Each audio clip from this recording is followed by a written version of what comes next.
अब हम करेंगे क्वेश्चन नंबर 2। क्या दे रखा है? A bag contains 4 red and 4 black balls. एक बैग है जिसमें 4 रेड बॉल हैं और 4 ब्लैक बॉल हैं। Another bag contains 2 red ball 6 black ball. दूसरा बैग है जिसमें 2 रेड बॉल हैं और 6 ब्लैक बॉल हैं। तो इसको हमने E1 मान लिया और इसको E2 मान लिया। One of 2 bags is selected at random and a ball is drawn from the bag. एक बैग को रैंडमली सिलेक्ट किया गया और उसमें से एक रेड बॉल निकाली गई। Which is found to be red, और वो बॉल रेड होनी चाहिए। Find the probability that the ball is drawn from the first bag. देखो दो सिचुएशन दे रखे हैं, दो बैग दे रखे हैं, एक बैग से हमसे पूछ रहा है, इसका मतलब बायस थ्योरम है। ठीक है, बायस थ्योरम में टोटल प्रोबेबिलिटी नीचे आती है और फेवरेबल वाली ऊपर आती है। सिंपल। देखो यहाँ पे पहले तो हम लोग बैग सिलेक्ट करेंगे। बैग सिलेक्ट करने की प्रोबेबिलिटी क्या आएगी?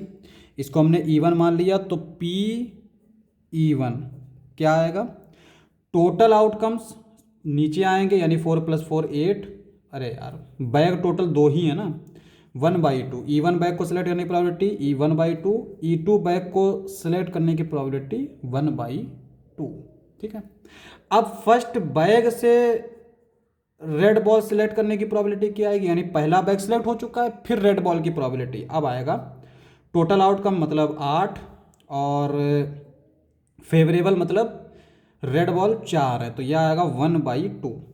या अगर हम लोग इसको सिंप्लीफाई ना करें ना तो ज़्यादा बेहतर रहता है, क्योंकि हम लोग आगे कैलकुलेशन करते हैं तो उसमें LCM लेना पड़ जाता है। सेकेंड बैग से रेड बॉल निकलने की प्रोबेबिलिटी क्या आएगी? 2/8, जो कि आएगा 1/4।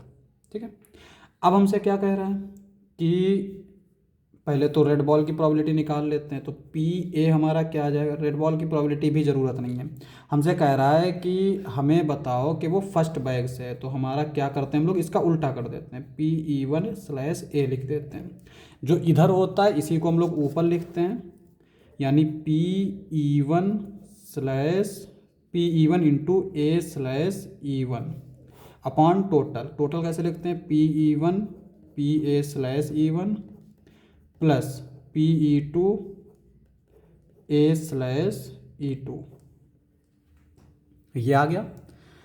अब PE1 ये क्या आएगा? 1/2, A/E1 1/2, PE1 1/2, A/E1 1/2 plus PE2, यहाँ पे E2 बोल दिया हमने, E1 के बोल रहा था। PE2 आएगा 1/2, PA/E2 आएगा 1/4।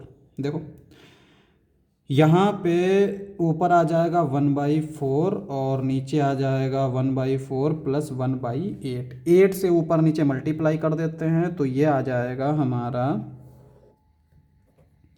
PE1/A इज इक्वल टू 8 से ऊपर नीचे मल्टीप्लाई कर रहे हैं तो ऊपर बचेगा 2, यहाँ पे बचेगा 2 और यहाँ पे बचेगा 1, जो कि आएगा 2/3 और ये हमारा आंसर हो जाएगा।